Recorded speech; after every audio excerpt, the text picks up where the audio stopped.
Greek word that means God bearer, the bearer of God. It's a very important term for us, so important that we typically maintain the Greek form of it when we say it. We use this word instead of another word that was put forth many centuries ago, the word Christotokos, the mother of Christ. The heretic Nestorius insisted that Mary is indeed to be honored and she's a wonderful person, but ultimately she has to be the mother of just Christ, that it's crazy to call her the mother of God.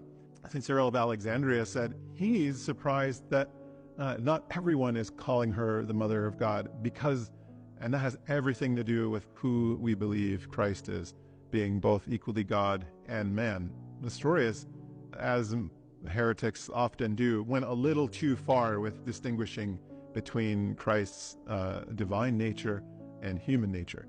You go too far one way, you find yourself in heresy. You go a little too far the other way, you find yourself in the opposite heresy. But St. Cyril was very clear that if Christ is fully God, then we can say that Mary bore God. And that is exactly what they landed on. And that's what we say.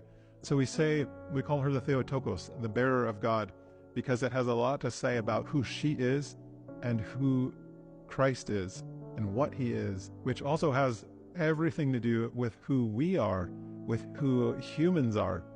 We don't believe that Mary had to receive a special type of grace to be born in a state worthy of bearing Jesus, the Son of God.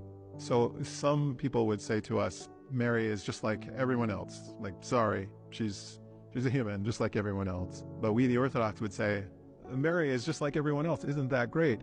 And in that distinction is evident a difference in how people perceive humanity.